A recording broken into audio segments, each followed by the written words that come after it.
សៀវភៅវិជ្ជាព្រលឹងវិញ្ញាណប្រតិបត្តិនិពន្ធដោយប្រតិចារម៉ៅចាំសំណុំអានដោយនាងខ្ញុំលឹមធីតាជំពូកទី5មានស្នេហាបរិសុទ្ធក្នុងខ្លួនមនុស្សឈានទៅត្រាស់ដឹងបានតើត្រាស់ដឹងមានន័យយ៉ាងណាត្រាស់ដឹងបានដល់មនុស្សមុតទៅក្នុងខ្លួនហើយរកឃើញមនុស្សពិតរកឃើញថាខ្លួនឯងជានរណាមនុស្សពិតពុំមែនជាចិត្តគំនិតអារម្មណ៍នេះទេមនុស្សពិតពុំមែនជារូបកាយខាងក្រៅនេះឡើយមនុស្សពិតគឺជាប្រធានជាអ្នកឈោមមើលកាយនិងចិត្តពីបណ្ដុំមនុស្សមកដែលក្នុងនោះកាយនិងចិត្តគឺសុទ្ធតែជាកម្មវត្ថុទាំងអស់ប៉ុន្តែតាំងពីកើតមកមនុស្ស 99% លើផែនដីវង្វេងពុំស្គាល់រូបពិតគេច្រឡំថារូបកាយនេះចិត្តនេះជារូបគេដែលបណ្ដាលឲ្យជីវិតគេជួបជាំដោយវេទនាទុក្ខសោករាប់ពុំអស់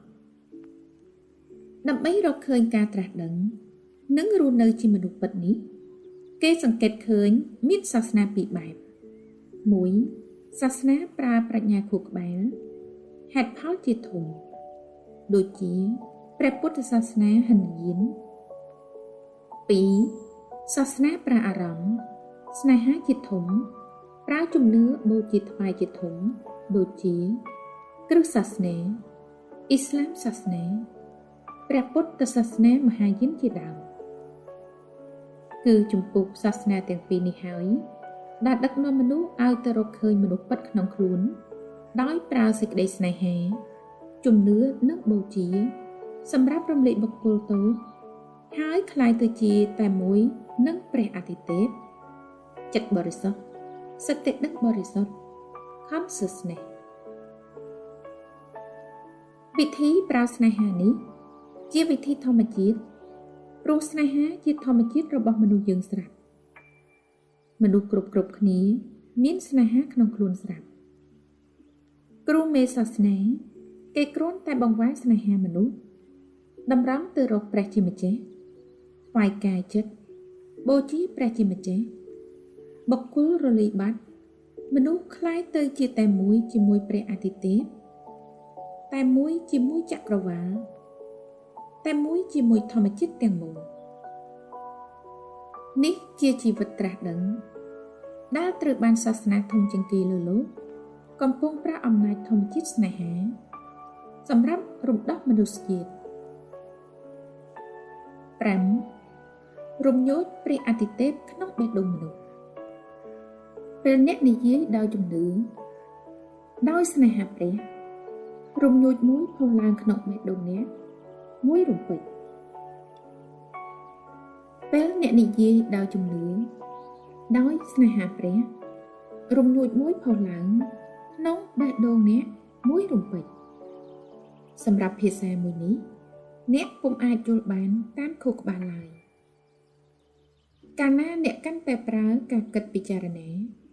អ្នកកាន់តែរកហេតុផលថាតើព្រះមានពិតឬទេតើព្រះនៅទីណានោះអ្នកកាន់តែឃ្លាតឆ្ងាយពីព្រះក្នុងខ្លួនអ្នកយ៉ាងពិតប្រាកដពីព្រោះព្រះក្នុងខ្លួនអ្នកជាប្រធានដែលឈលមើលគំនិតឈលមើលហេតុផល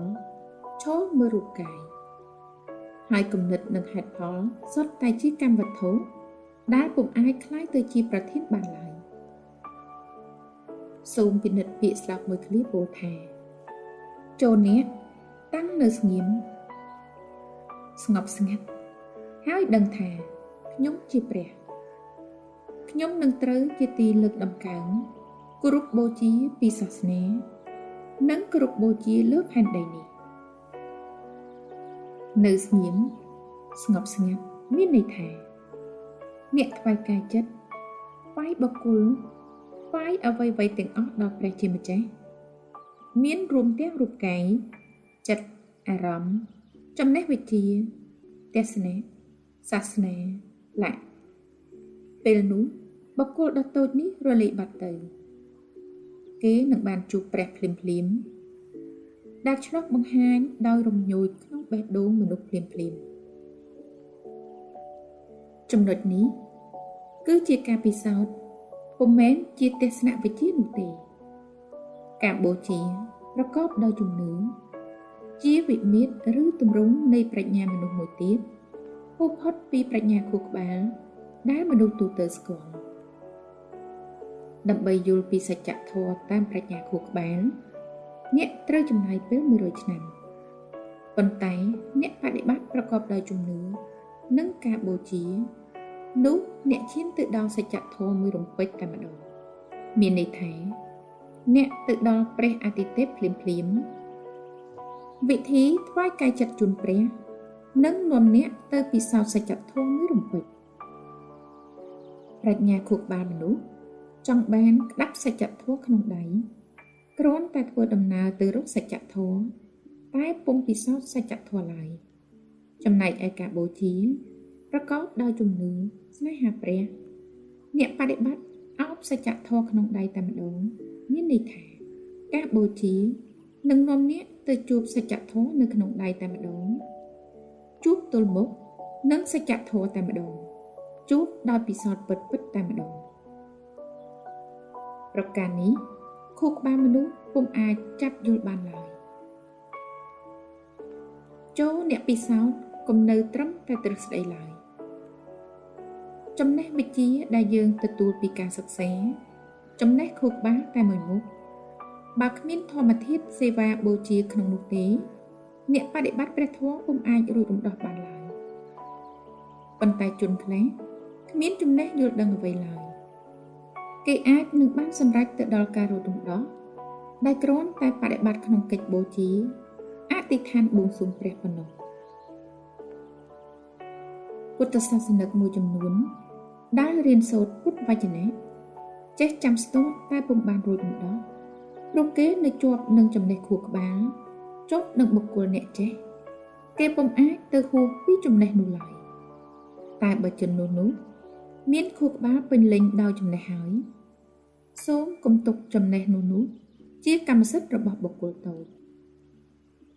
សូមលើកចំណេះទាំងនោះបូជាថ្វាយព្រះពុទ្ធ